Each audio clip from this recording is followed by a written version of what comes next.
Jag såg på en affisch här när jag klev in i Slottsskogen att det stod att jag skulle hålla ett valborgstal. Det är ju ett litet missförstånd här från arrangörerna, för så är det inte alls.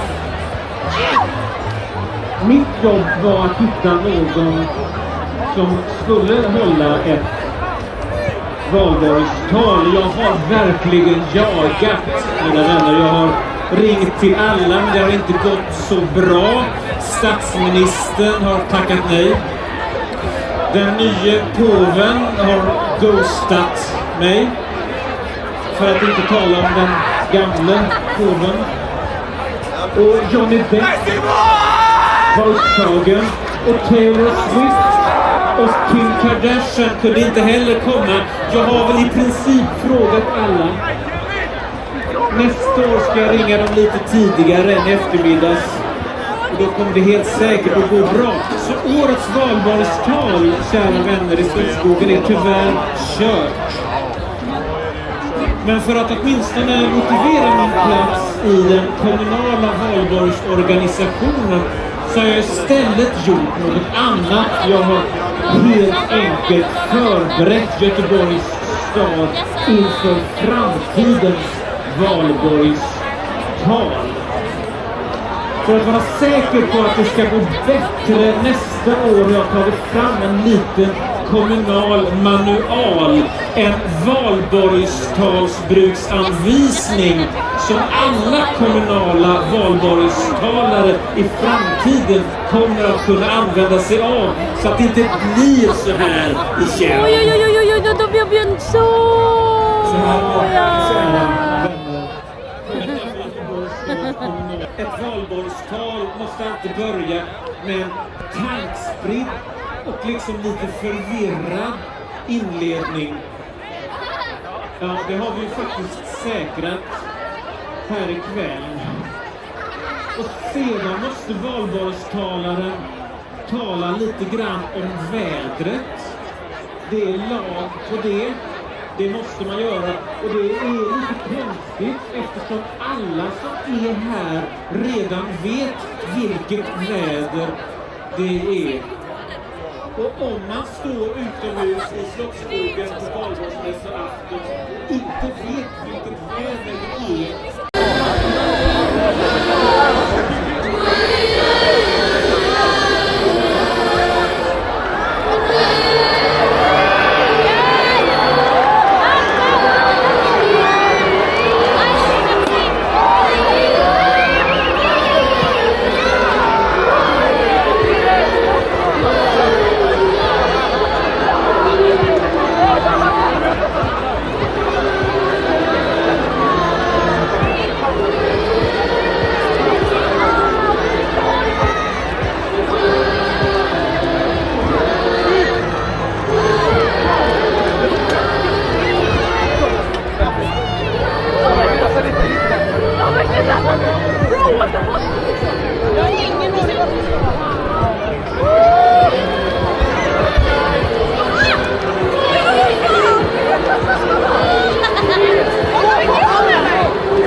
Oj, Sara.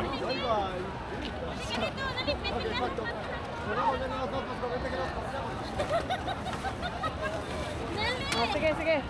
Sige, bye-bye. Oh, bye-bye.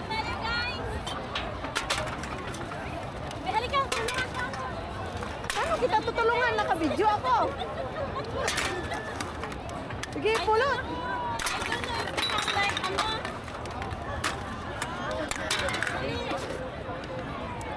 parang wala na kayo iba. I think some ano pa, things na. Ay! Yan ako, guys. I don't know if meron. Asan na sila, Bjorn? Nauna na? Nauna na sila kaya ang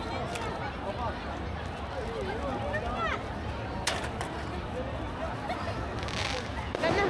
wala na dyan. O, tara na sa kabila. Tara, let's go.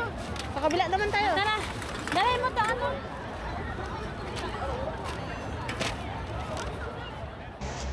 So this is it. Ito yung aming mga napulot last night. At ibabalik na namin sa tindahan kung magkano kaya ito ang abutin. Kung laging ganito ba naman, nako. Hindi na ako magtatrabaho. Mamumulot na lang talaga ako ng mga panta. Ito po ay sa halo-halo na. Merong lata. Ito yung exciting sa lahat. Kasi mga kababayan, dito sa abroad, no? Alam niyo po, kung hindi lang kayo maarte, mabubuhay kayo dito. Imaginein mo ang isang lata o kaya isang buti nito na empty cans. Magkano sa piso? 5.7 ang palitan ngayon. So, nung dumating ako dito, nakaranas pa ako ng 6.3 hanggang sa naging 6. Tapos ngayon, nagiging 5 na lang. Pero depende yun sa currency ng ating pera. So, ito na nga, ililipat na namin, no? Dahil yung unang pinantahan namin ay hirap kami doon dahil malit ang space. So, lumipat kami dito sa medyo malaki-laki ang space. Kaya ito yung aking kasama. Actually, mga kababayan, no, hindi pa ito lang. May naiwan pa po ito, yung ganito kalalaking plastic, naiwan pa sa aming purod. Gawa ng wala kaming strolley. So, 3 kasi kaming namulot nito. Kaya yung ito sa likod namin hayahay kasi taga-video. Fax, sana all na lang. Ayan, pero ang sarap, no? Ang sarap sa pakiramdam na libre, walang tax na babayaran pagka ganito yung mga gawain dito, no? So, yun na nga lang, masarap mamulot, sa totoo lang, ang sarap-sarap mamulot kasi parang hindi nga kami inabot ng 10 meters. So, sa aming pamumulot na yun, sobra, milyon ang tao dumayo sa park sa Isla Tskugan para lang mapanood yung every year na sineselebrate nila ang Balboard. So, ito na nga si Inday Babes kasi hindi siya talaga pupunta ng ganyang pagkakataon. Natsambahan naman na 2 ito kasama ko, willing silang pumunta doon at maganda daw. Tapos maganda din ang weather, kaya yun, di sinuwerte. Kaya sabi namin, sa tuwing may okasyon na lang dito, ito yung gagawin naming 3. Isa yung magpapanta, isa yung 2 yung mamumulot. Pag puno na, sabi ko, ihahatid na naman at tuloy-tuloy ang panta. No, para tuloy-tuloy ang ligaya. Actually, mga Inday, nasa 2 hours lang ito. Ayan, si Inday Bilso, ang ganda ng weather. Oh. So, masayaw pa! Sayo, ari, king. Sabak ka diri, sama ka diri. Sabak ka diri, sama ka diri. Sabak ka diri, sama ka diri. O, ayan, mga kaindayan, no? Nag-voice over na lang tayo kasi gawa ng maingay ang kalsada. May malakas yung hangin. Dumadaan yung mga sasakyan. Kaya, baka matapos yung video natin na to, matuliling na yung mga taingan ninyo dahil sa ingay talaga. Plus yung kalampog pang ng mga lata na ito. O, kaya, ayan, si Inday Babes. So, ito po yung exciting part. Magkano? 'Di ba? Magkano kaya ang kinita namin dito? Ay nako. Pero dahil sa yung part 1 natin, no, dahil naputol talaga yun siya, mga kaindayan. So ngayon ayusin ko talaga na para hindi siya maputol. Ayan na nga, ang isa dito nagrereklamo na, sabi niya malayo pa ba yung natin, pagbabalikan ng store kasi nga tingnan mo na sumayad na sa kalsada daanan yung plastic. Ang iniisip niya kasi baka pag napunit, maganda hulog na lahat. Kaya sabi ko, sige, ayusin mo lang. Eh, sa akin kasi, isa niyan, saka isang black plastic. So, may ano pa doon, may naiwan pa doon 2 puti na ganito kalalaki at yung mga maliliit, saka isang black plastic. So, ayan, ihahatid namin sa store na yan, tinuturo ko dyan, sa baba ng building na yan. Kasi dyan na yan siya. Tapos, babalik ako ulit para pick upin ulit yung mga naiwan. Kaya, maano din, mausisi din siya mga Inday. Mabusisi yun. Mabusisi siyang isa-isahin dahil dito sa lugar namin, no, wala pa kasi siyang dumating na yung ibubuhos mo lang siya sa isang machine. Sa ibang part ng aming mga kaibigan dito, meron na silang gano'n na pag nagbalik sila ng ganito mga bote, ihuhulog lang nila doon. Bahala na yung machine mag-counting at bahala na rin yung machine ang mag-separate. Pero dito sa amin, dahil wala pa nga naman, so ayan, iniisa-isa-isa. So ito na nga siya, dito kami sa store na to ang baba niya mga Inday, no? So sabi niya talagang bibigay na talaga ate babe. Sabi ko, sige, pagtsagaan mo na kasi wala nang 1 minute sa loob na tayo. Kaya ito, tawa kang tawa. Yung taga-video, no? Sabi niya, yan, viral na kayo. Siko, ay, sana nga, kailan pa kaya tayo ma-viral nito? Naubos na yung naubos na yung ating energy. Hindi pa tayo nakaranas ng viral. Actually, yung pinakamahaba ko talaga na video noon, mga Inday, nasa 700,000 na sana yun. Kaso nga lang, nag-claim naman yung iba, ninakaw at in-upload pa sa iba at sila daw ang totoong owner. Oh. Tapos, pag i-play mo naman, pag mumukha ko, boses ko lahat. So, ang ginawa ko mga Inday, dinilit ko siya. So, wala silang nakuha. Kaya, walang nang may nag-viral sa akin. Ang pinakamataas is nasa going to 200 yata, 200 or 180. So, hindi ko na na-check yung iba ko mga video dito, no? So, ito na nga, dito kami sa store ng Willys. So, ayan. So, nagsikip na mga ina, tingnan nyo, hindi na ako makaradaan dito sa pintuan na to, no? Kay, oops, opa. O, diba? O, back up si Inday, babes, kasi hindi na magkasya. Ayan. Dahil maliktad yung kanilang pantahan na to, dapat sa labas nila nilalagay, hindi sa mismong sa loob. Kasi tingnan mo naman, oh, syempre, maraming, na ito, marumi na ito kasi pinupulot na ito sa kalsada o sa damuhan.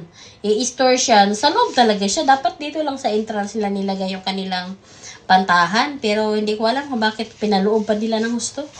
Kaya sininyasan ko yung aking kasama, pasok mo yan sa loob kasi doon talaga sa looban. Sabi niya mga tindahan na ito, mga pagkain na yung dadaanan, problema na nila yun kasi dito nila nilagay. Kaya ito si Inday, babes. O, diba? Naka-short lang ang Lola pero ang hangin yan mga Inday, promise. O, ang itsura. wala pang yan mga Inday, ha?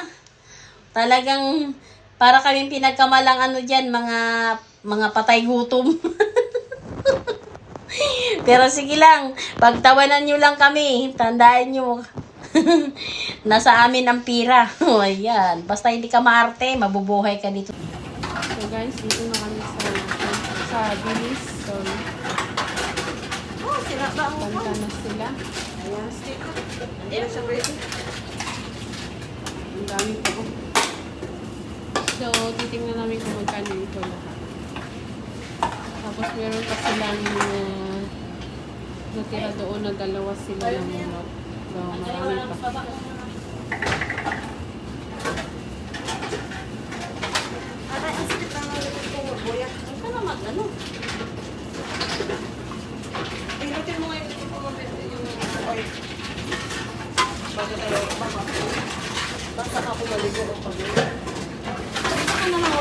So mga Inday, ayun na nga natapos na yung pagpapanta namin ng aming mga bote. So inabot po siya ng 1,500. Exact na lang siya nung ilalagay natin kasi may butal siya. So nagati-hati kami tagli-500 mga Inday, o, di ba? Ang saya-saya namin kasi imagine mo in 2 hours lang tagli-500 kayo. Dito pa yun sa sa pira ng crowns. I-times nyo pa yun sa 5.7. O, diba kung magkano isa sa amin? Sana all. Kaya sa lahat dyan, sino yung mga hindi maaarte dyan, ano, dahil sa 29, mayroon na namang ganap dito sa amin. Kaya sabi namin, hindi na kayo manunod, kundi mamumulot na lang kami ng simula. Mamumulot na lang kami talaga agad-agad. Kaya, abangan nyo sa sunod naming mga upload. At nagpapasalamat ako sa lahat ng mga silent viewer, mga subscriber at followers dyan. At sa patuloy na sumusuporta, especially sa mga kaindayan, sa ating mga members, sa mga rewatcher. Ayan, shout out sa inyong lahat. At dito nagtatapos yung ating vlog for today. Många burkar då. Ja, jag fick många borkar.